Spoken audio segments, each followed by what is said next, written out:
오늘은 우리가 증인입니다.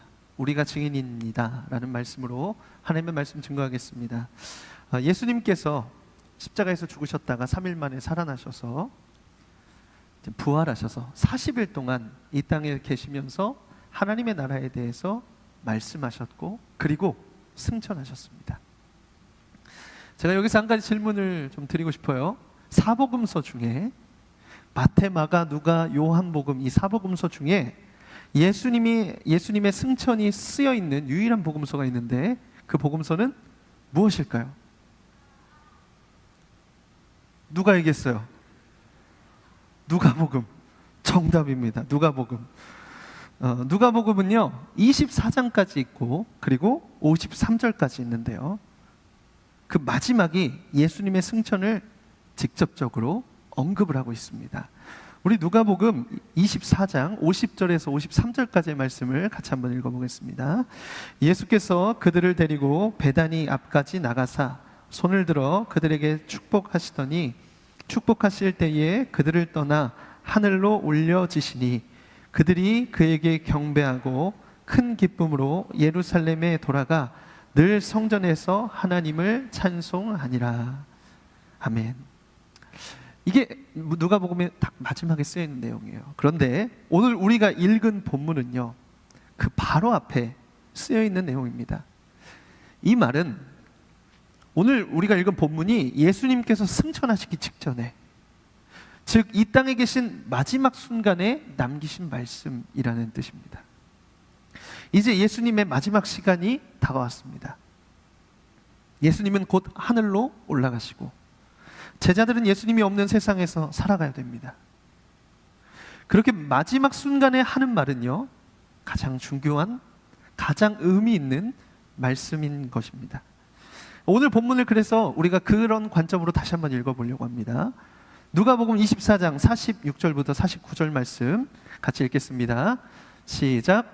또 이르시되 이같이 그리스도가 고난을 받고 제3일에 죽은 자 가운데서 살아날 것과 또 그의 이름으로 죄사함을 받게 하는 회개가 예루살렘에서 시작하여 모든 족속에게 전파될 것이 기록되었으니 너희는 이 모든 일의 증인이라. 볼지어다 내가 내 아버지께서 약속하신 것을 너희에게 보내리니 너희는 위로부터 능력으로 입혀질 때까지 이 성에 머물라 하시니라. 아멘. 그렇게 마지막으로 예수님께서 남기신 말씀은 바로 복음을 전하라는 것이었습니다. 여러분, 복음이 무엇입니까? 예수님께서 정확하게 말씀해 주셨어요. 그리스도가 고난을 받고 3일 만에 죽은 자 가운데서 살아나신 것과 그 이름으로 죄사함을 받게 하는 회개, 그것이 바로 복음입니다. 곧 죄사함을 받아서 그 다음에 영원한 생명에 이르게 하는 회개, 그리고 그것을 이루신 예수 그리스도의 대속의 십자가의 죽으심과 죽음을 이긴 부활의 사건, 그것이 바로 복음이라는 것입니다. 그런데 이 복음의 중요한 특징을 한 가지 더 언급하셨어요. 그것은 바로 이 복음은 모든 민족에게 전파될 복음이라고 말씀하셨습니다. 유대인에게만 주신 것이 아니에요. 모든 민족에게 전파되어야 하는 기쁨의 소식입니다. 여러분, 그래서 예수님께서 마지막에 가장 중요한 의미를 담아 하신 말씀은요 바로 선교입니다. 그렇게 마지막 말씀을 듣고 있는 제자들에게 갑자기 새로운 정체성 하나를 부여하세요. 그것이 무엇이죠? 무엇이죠? 너희는 이 일의 증인이라. 바로 증인입니다. 여러분, 증인은 무엇입니까? 보고 들은 것을 이야기하는 사람입니다. 그래서 증인의 사명은요 보고 들은 것을 사람들에게 이야기해 주는 것입니다. 그것을 뭐라고 하냐면 증언이라고 해요. 보고 들은 것을 사람들에게 있는 그대로 이야기하는 것을 증언이라고 합니다. 그렇다면 증언의 특징은 무엇일까요? 완벽한 논리? 잘 짜여진 논리와 설득? 아닙니다. 증언의 특징은요, 증언이 가지고 있어야 합니다. 반드시 가지고 있어야 되는 한 가지 특징은 뭐냐면 진실입니다.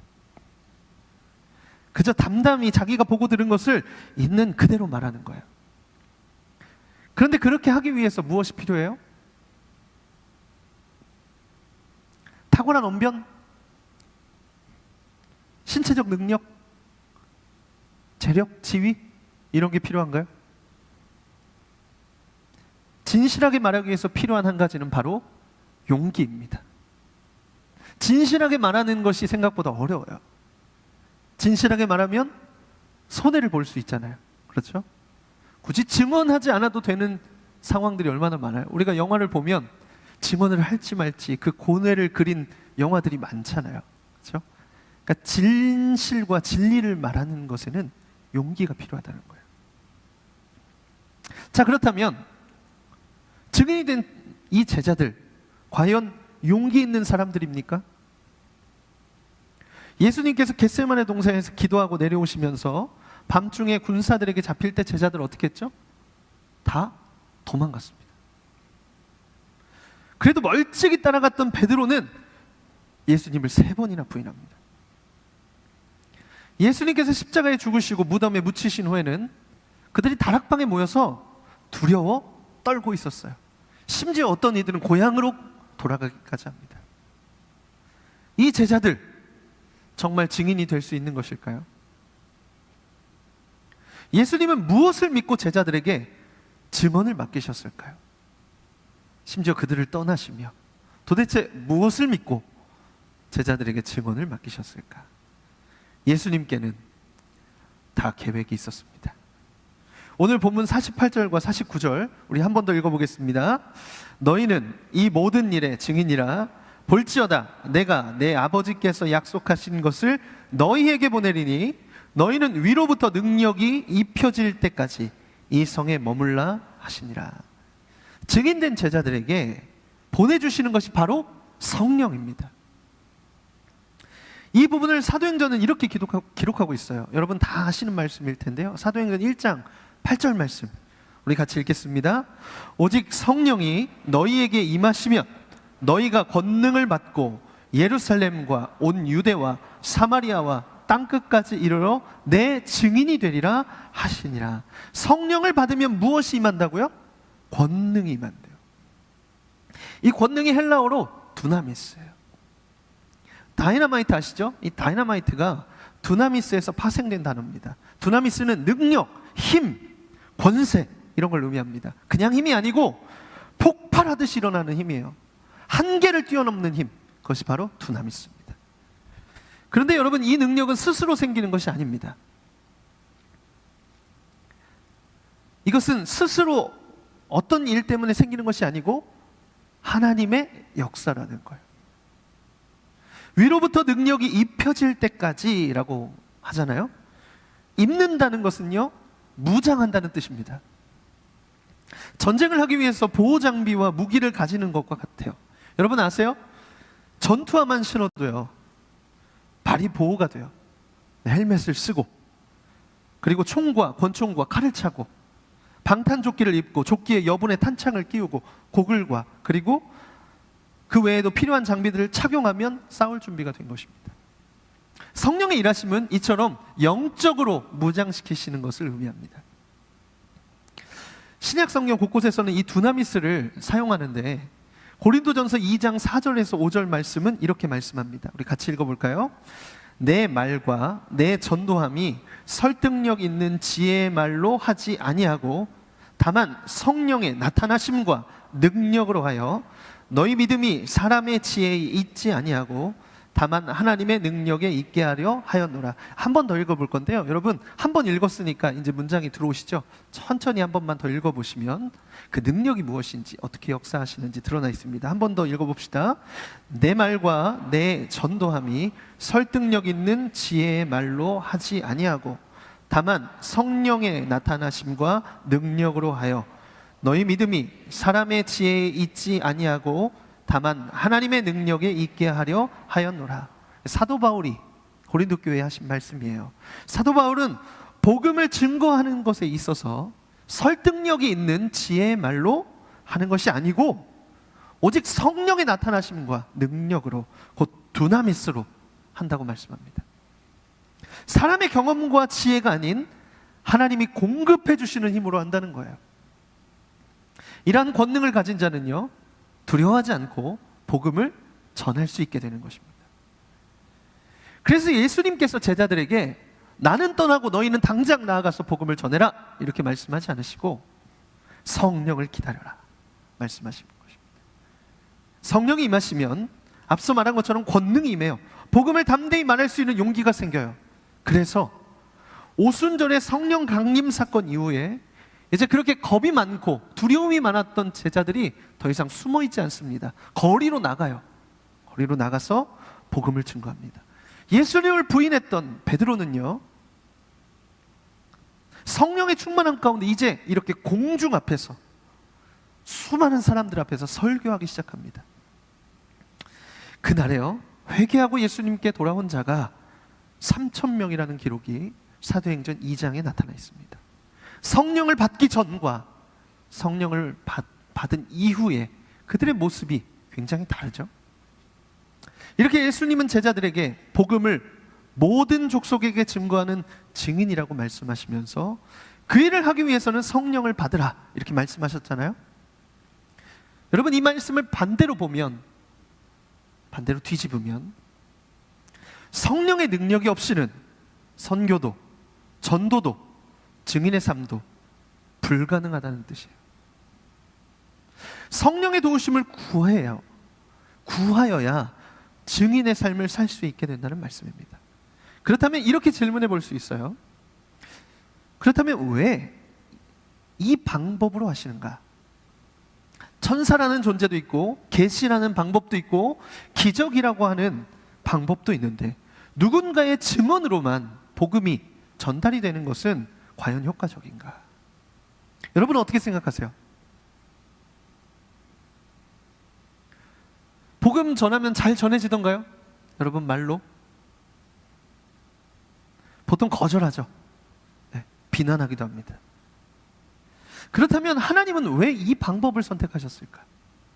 복음을 증거하는 데 있어서 왜 제자들을 증인으로 삼으시고 그 얼마 안 되는 제자들이 모든 민족을 대상으로 복음을 전한다고 하는, 여러분 우리 여기 있는 우리 몇백 명이 대한민국을 대상으로 복음을 전한다고 하는 것도 쉬운 일이 아닐 거예요.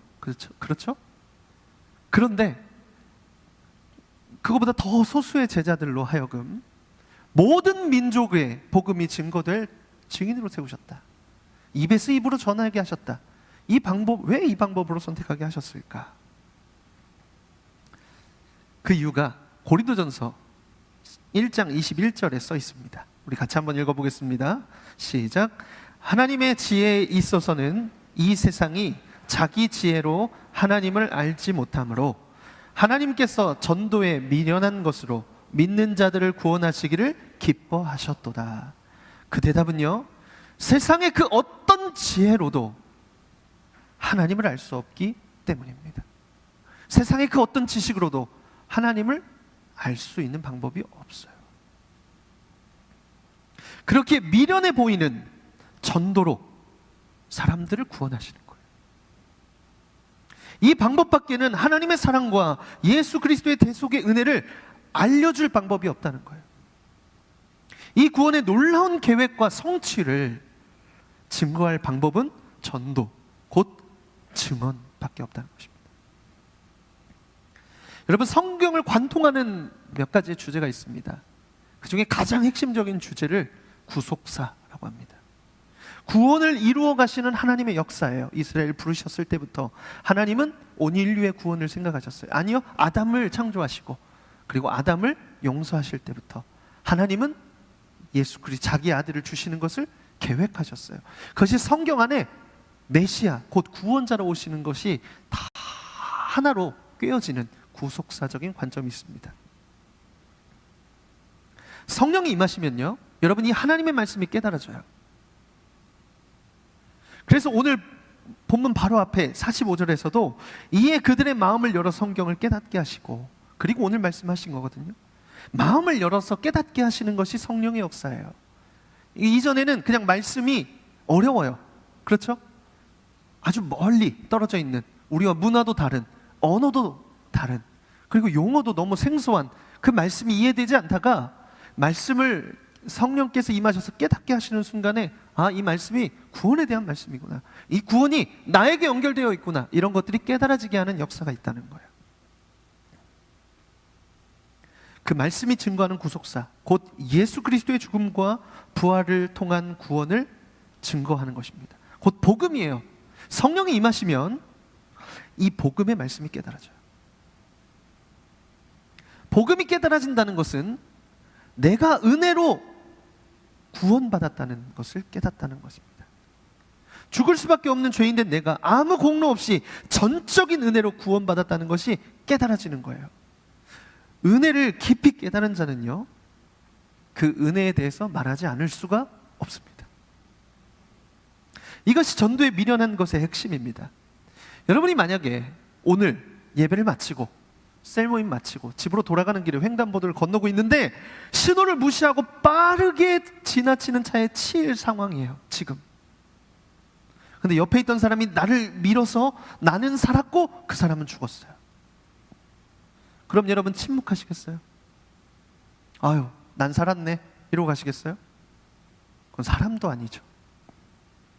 어떻게 해서라도 그 감사함과 고마움을 말하려고 할 거예요. 저 사람은 나를 살리고 죽었습니다, 이런 얘기할 거란 말이에요. 그러니까 한 번으로 끝이 아니에요. 이후에 삶을 살아가다 보면 누군가를 위해서 대신 죽는다는 것의 의미를 알게 되면 알게 될수록 마음의 빛이 커집니다. 자녀가 태어나서 자녀를 품에 안으면 너무 신비롭고 놀라워요. 또 온 세상을 가진 것 같거든요. 그런데 나를 대신해서 죽은 사람은 누리지 못하는 그 삶을 나는 지금 대신 죽음으로, 그가 대신 죽음으로 누리고 있는 것이잖아요. 삶과 인생을 더 깊이 이해할수록 그 은혜의 깊이가 깊어지는 것입니다. 세상의 모든 사람들은 그날의 사건을 잃어버려도 나만은 잃어버릴 수 없는 거예요. 제가 어릴 때 큰 교통사고를 당한 적이 있습니다. 형과 제가 교회 형의 문병을 가는 길이었어요. 형은 초등학교 3학년, 저는 1학년. 한 손에는 치토스를 들고 한 손은 손을 들고 횡단보도를 건너갑니다. 근데 반대편에 큰 덤프트럭이 있었어요. 승용차 한 대가 그 덤프트럭에 가려져서 안 보이는데 사람이 없는 줄 알고 그냥 통과한 거예요.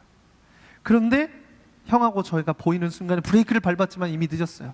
그래서 꽝 하는 소리와 함께, 제가 기억할 때도 한두 발짝 남아있었던 것 같아요. 딱 요만큼. 꽝 하는 소리와 함께 정신을 잃어버렸습니다. 형이 먼저 치였는데 고맙게도 형이 먼저 치였어요. 그래서 제가 더 어리잖아요, 그죠? 형이 치였어요. 근데 걸어왔던 반대편으로 다시 날아가서 뒤로 떨어졌으면 아마 죽었거나 바보가 됐을 거라고 하는데, 다행히 앞으로 떨어져서 이마가 움푹 들어갔지만 살았습니다. 꽝 소리가 나니까 교회가 바로 길가에 있었는데 어머니 아버지가 막 뛰어나와서 이제 형을 데리고 병원으로 가시는 거예요. 근데 가는 길에 형이 정신을 차리고 성광이는요? 이렇게 한 거죠. 어머니 아버지가 패닉에 빠졌어요.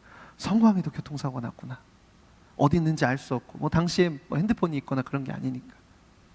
저는 그때 어디 있었냐면 택시 안에 있었습니다.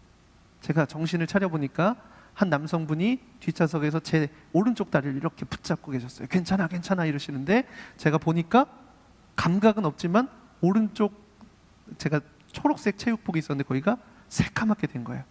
피가 이제 흘러나오니까 색이. 그런데 그 체육복이 이렇게 뾰족하게 되어 있는 거예요. 다리가 부러져서 뾰족하게 된 것입니다. 이런 반응일지 몰랐네요. 그렇게 된 상태예요. 그래서 그분이 저를 병원에 데려다 주셨어요. 병원에서 부모님께 연락을 해서 부모님이 이제 저를 찾아오신 겁니다. 그런데 누가 데려다 주신지를 몰라요. 찾으려고 정말 열심히 노력했는데 찾지를 못했습니다. 그날에 제가 피를 너무 많이 흘려서 좀 생명이 위험했다고 해요. 저도 제가 느끼는 게, 감각은 없지만 몸이 엄청 추웠어요. 제가 그 이름 없는 한 분의 도움으로 저는 생명을 유지하고 살 수 있었습니다.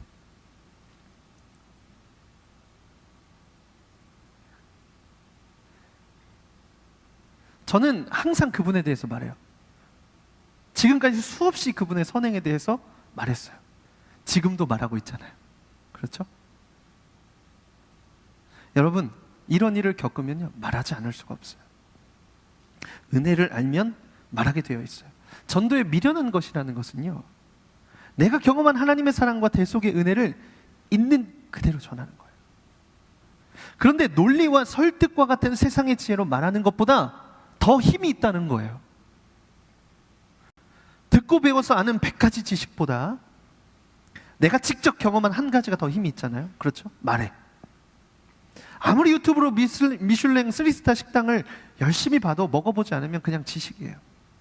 내가 유튜브에서 모수 영상을 봤는데 일거울불에 구운 도토리 국수가 맛있겠더라, 이런 말보다, 야, 어제 내가 신촌 형제 식당에 가서 폭탄 계란찜과 오징어 볶음을 시켰는데 죽여줬어, 이 한마디가, 이 간증이 훨씬 힘이 있다고요. 경험한 게 더 힘이 있어요. 내가 경험한 은혜를 전하는 그 말이 더 힘이 있습니다. 그러면 누군가가 이렇게 말할 수 있습니다. 아, 네, 맞아요. 예수님을 직접 보았던 제자들은요, 증인이 맞아요. 직접 봤으니까. 그런데 우리는 예수님을 직접 보지 못했는데 우리는 증인이 맞습니까? 여러분 어떻게 생각하세요? 혹시 이렇게 생각하는 분 계시면 제가 질문을 드려볼게요. 여러분, 십자가 앞에서 죄인됨이 깨달아지고 예수님의 대속의 은혜로 내가 구원받았음이 믿어짐으로 기뻐하며 감격해 보셨나요? 아무도 없으시군요. 아들을 내어주신 하나님의 사랑에 감격해 보셨나요?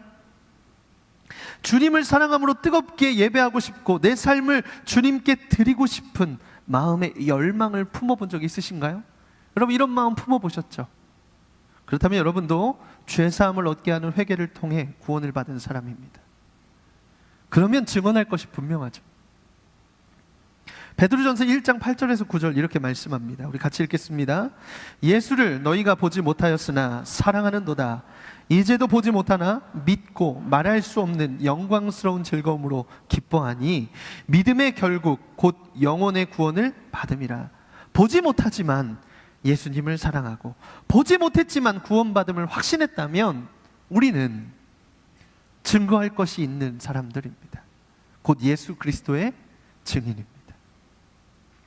예수님께서는 제자들에게 뿐만 아니라 그 은혜와 사랑을 경험한 우리에게도 부탁하시는 거예요.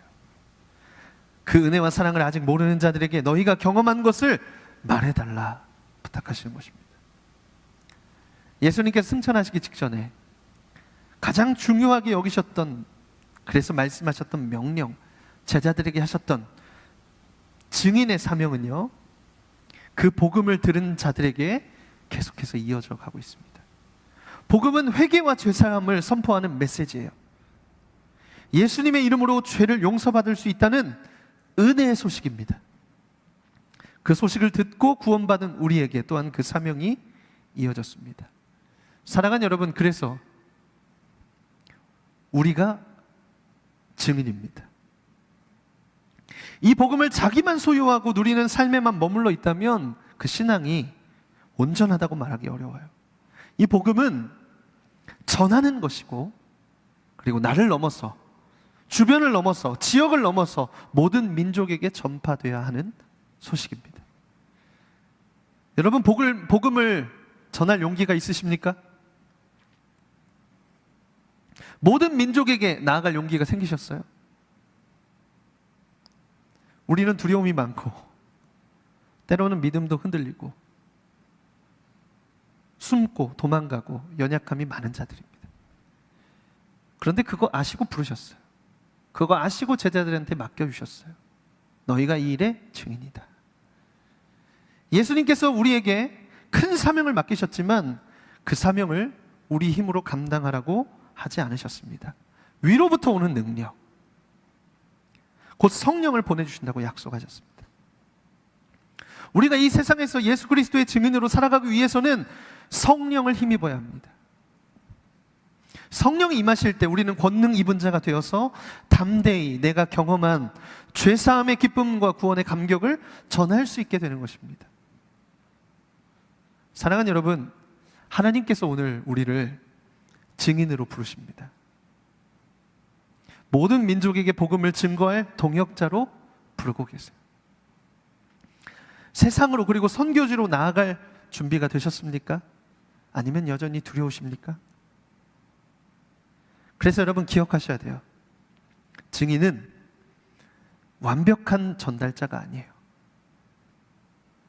뭔가 논리로, 막 설득으로, 막 탁월한 언변으로 완벽하게 전달하는 전달자가 아니에요. 도리어 은혜를 입은 자입니다. 여러분, 은혜는 이성과 논리를 거부해요. 내가 경험한 나만의 확신, 내 안에 일하신 하나님의 역사하심, 그 안에 우리가 은혜를 고백하게 되는 것입니다. 증인은요, 논리적인 승리자가 아니에요. 도리어 십자가의 도를 따르는 자입니다.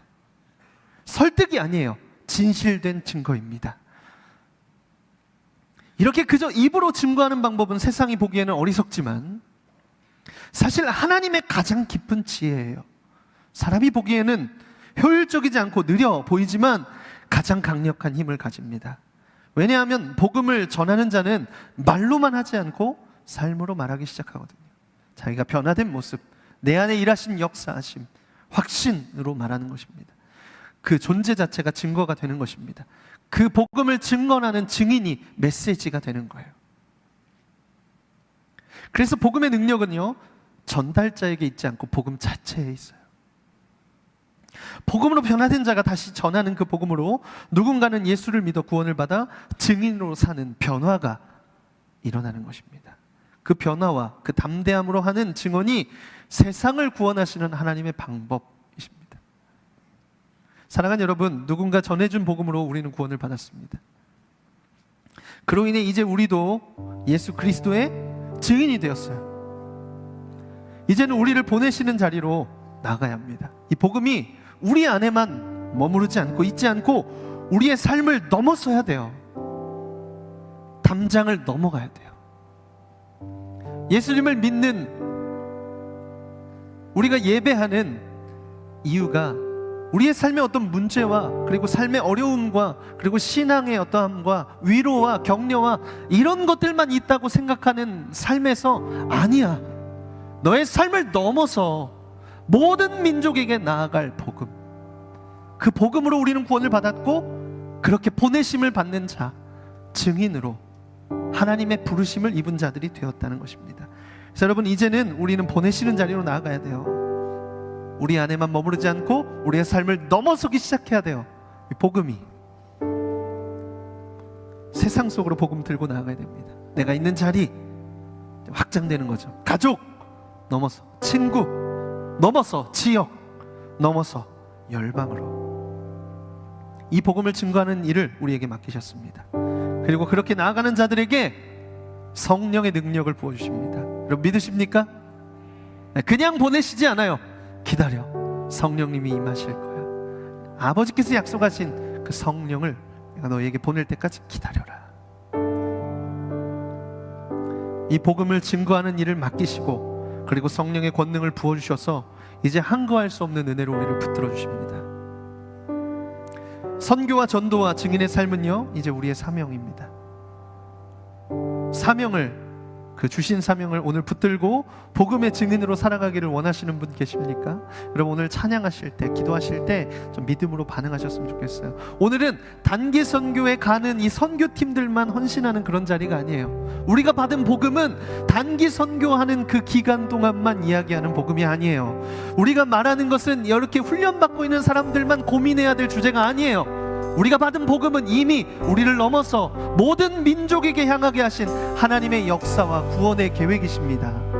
그것을 미련한 방법으로 연약한 우리의 입술을 통하여 증거하시는 하나님의 지혜와 하나님의 놀라운 구원의 계획을 우리가 이제 알았으니, 여러분 이제 그 하나님께서 우리를 부르시는 부르심에 좀 반응하여 나아가시기를 원해요.